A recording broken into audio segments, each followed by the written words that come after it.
Hi guys, so today I'm still waiting for my Sonic the Hedgehog issue 16 cover A, but I thought I would do my review anyway and show you my cover B, which I really like the cover art.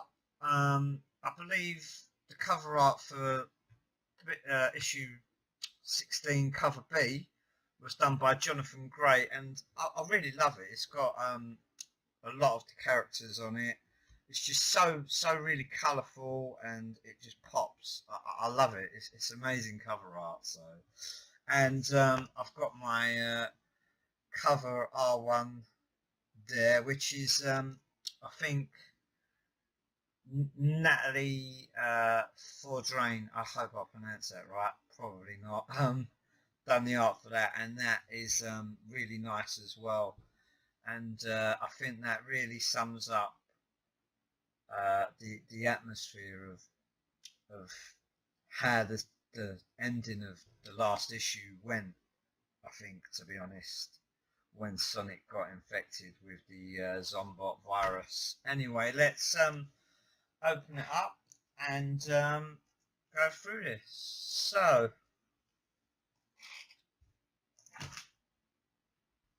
So here we go. So the story is Ian Flynn, art by Jack Lawrence and Diana Skelly, inks by Priscilla Tramontano, and colours by Matt Hearns, letters by Sean Lee, assistant editor Megan Brown, and editor David Marriott. So basically this is previously. So in the last issue, Amy and Sonic were off looking for information to find out what Robotnik or Eggman was up to, basically.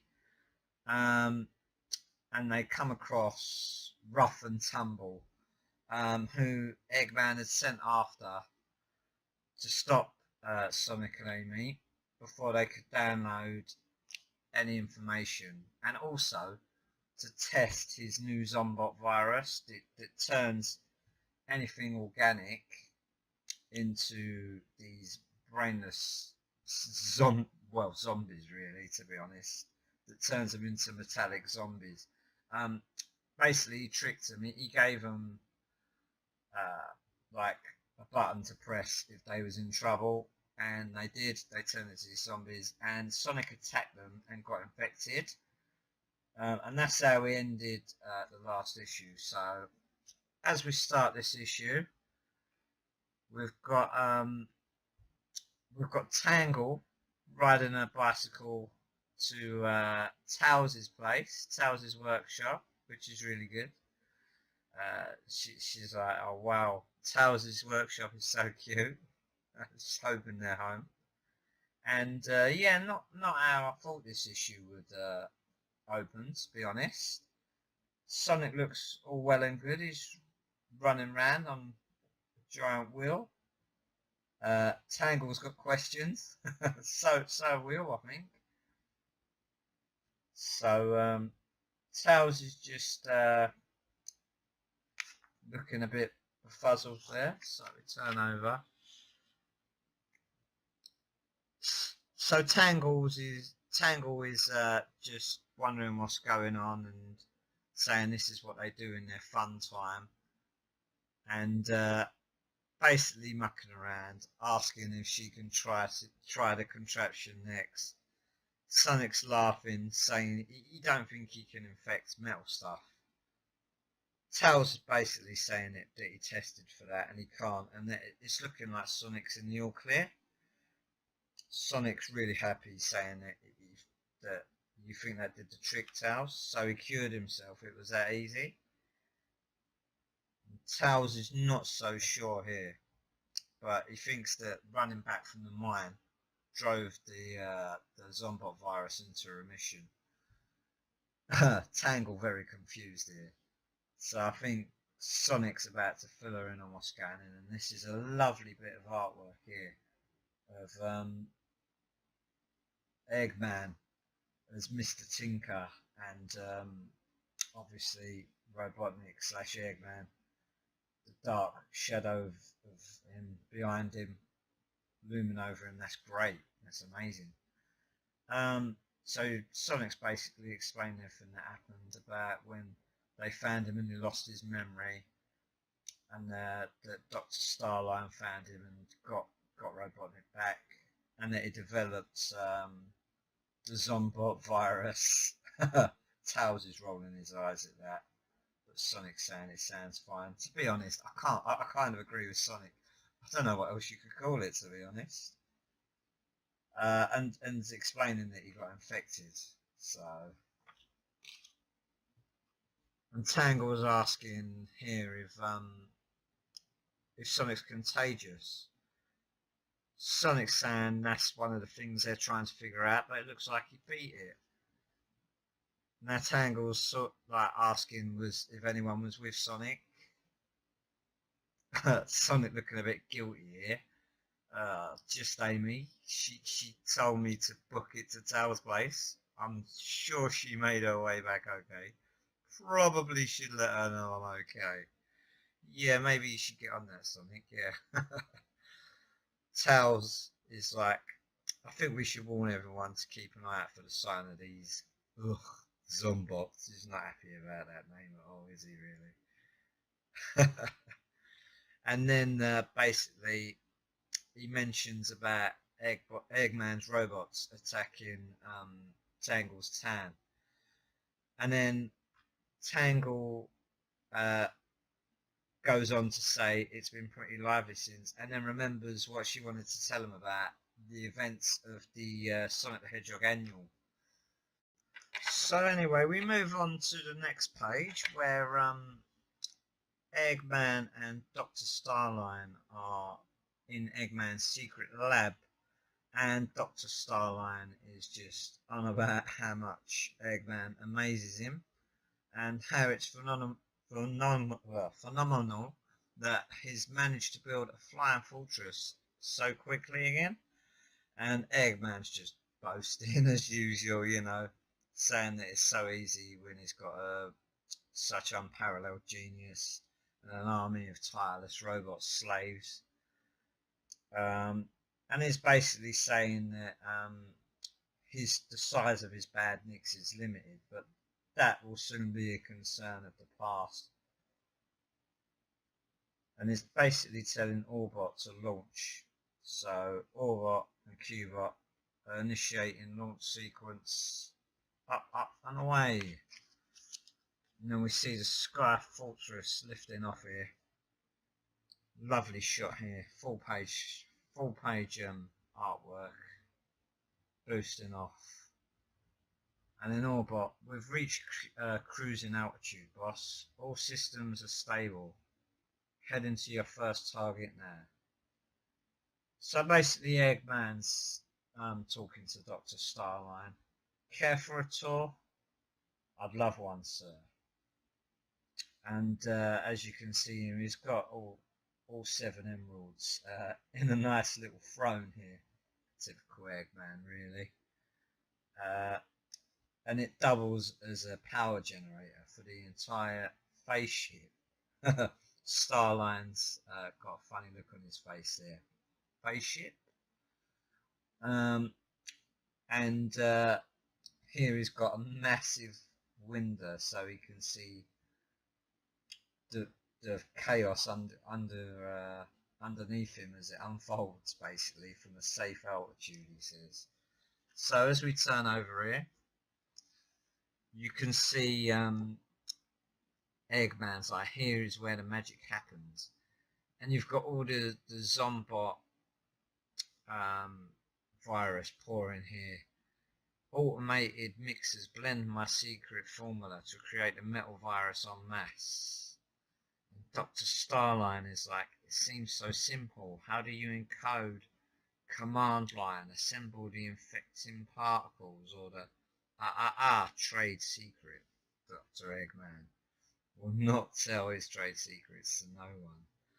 So then is just on about his plan here. saying that once it's been applied to every living thing, he will have an unstoppable army of robot slaves, and that no world will be beyond his reach, no dimension. So I guess Eggman's going big time with this plan. He's not just going for this planet, he's going for all, he's going everywhere. And then Dr. Starline's like a bold vision, but forgive me, he's run the numbers, and he thinks it runs too slowly to even do this well. But you know, Dr. Eggman has always got a plan up his sleeves. So he's basically saying here is where the metal virus will be distributed to the filthy, irregular world below. Soon everything will be perfected. No more illness, no more hunger, and best of all, no more free will. Well, typical Eggman there. We're coming over the drop zone, boss. Perfect timing. The first batch of metal virus will be poured onto the hapless habitat below us. Or under us, sorry. So here we go, they're just preparing to drop the metal virus. Sorry about that. So basically he's explaining that he just needs to drop some of it, and then the zombots will wander off and spread it for him. And Dr. Starline is so starstruck again. I know I keep saying that word, I don't mean to, but he seems so like, I don't know with him. I get the feeling that he's hiding something and that he's got an ulterior motive from bringing Eggman back, but I guess we'll find out in the future. But the way he's acting, he seems like really starstruck with Robotnik. Anyway, so he's asking who's going to be the first to receive your gift. And then here's Eggman here, the sleepy little village that took me in. Oh, no way. So basically, Eggman is flying above Windmill Village. All them people he helped out. Attention citizens of Windmill Village, it is I, your beloved Mr. Tinker. My memories are a little jumbled, but I do recall your kindness and generosity. You all took such good care of me, and as the old saying goes, no good deed goes unpunished. And he's dropping the whole lot of it on him. Oh my god. Splash, metal virus everywhere. And just instantly turn these civilians into zombots straight away. Some people got onto the roofs, but crazy. And I just love this plot. I mean, I'm a big zombie fan anyway, so I mean, I know it's been everywhere at the minute, but right, it's been done to death, the zombie thing. But I love where they've gone with this plot line. I've never seen it done in Sonic before, and yeah, I really like it. So I guess I'm a bit biased with this plot, being a zombie fan. But anyway, it's pretty. We skip over here, and we've got a family hiding, and just zombots crashing through the door and just infecting people, and it's just crazy. I just don't know how Sonic and everyone's going to get out of this one. And that's it. It's done the entire Windmill Village. And again, we've got Dr. Starline. It's just like, I never should have second guessed you. It was extraordinary, transcendent. They say you should never meet your heroes, but you live up to, nay, exceed your legends. And Eggman, you're absolutely right. Yeah, he's so modest, isn't he? And then he's basically telling them, attention, head out into the world and share what I've given you. Be fruitful and terrorize. I love this shot here as well, of all the zombots just looking up and then just walking off in different directions. This one just leaning on a tree, and then the handprint just infecting the tree as well. I mean, it's got to get everywhere. I mean, I can't remember what issue it was, but clearly this is what Silver has led to the future that Silver has seen. And then we go back to Sonic in Tails' workshop, Sonic, Tangle and Tails.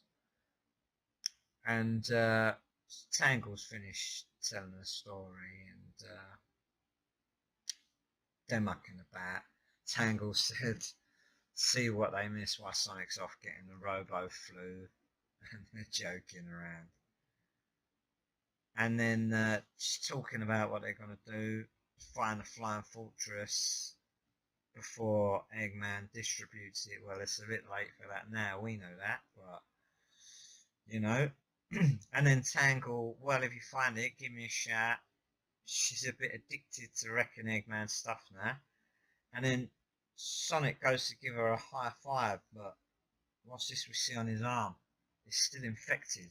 And then he quickly pulls back, leaving Tangle to fall flat on her face. And Sonic's looking pretty worried there, as Tails is saying, oh, it looks like it's pretty persistent. And Tails is like, it's persistent and aggressive. It seems like your speed can burn it off and keep it in check, but not cure it.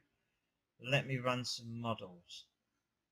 Well, Eggman's flying battleship isn't going to find itself for us. I'll start the search. See you guys later. And Tails is like, Sonic, wait. And Tangle was just reassuring Tails there. Tails is thanking her.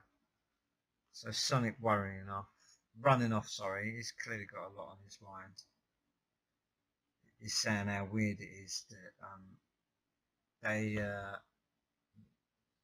they both, he normally shows up, Eggman shows up, does a thing, he shows up, he stops it. This time they're both aware of each other, stuff is in motion, but it's all sort of detached. And it's not used to being a liability. And then I really like this shot here.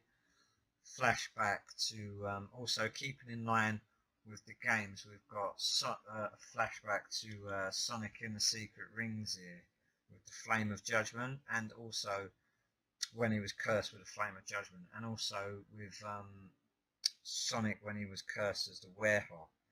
So it's just flashing back that it's dealt with similar stuff to this in the past, reassuring himself that he will be fine with this. So I like this, still keeping in line with the games, as has been the precedent with this IDW series, which is really good. So anyway, we zoom off, he zooms off, and we get a shot of Windmill Village completely deserted, and this tree that was touched, I presume, by the Zombot. And the virus climbing up slowly, and then the tree getting turned, this bird asleep in there, then slowly, and then it gets turned into a Zombot, and then it flies off, and then you see it heading towards the city. And I suppose next time we'll see the fruits of what's going to happen. Anyway, looks like we've got Chaotix dealing with that next issue. So I look forward to that. Yeah, I really enjoyed this issue. I'm really enjoying this plot overall, so I've got no gripes with it. I mean, yeah, I've really loved this series so far. Definitely recommend it to anyone, and yeah, I'll recommend giving it a read. Anyway, thanks for watching, guys. I'll see you next review I do. Alright, cheers. Bye.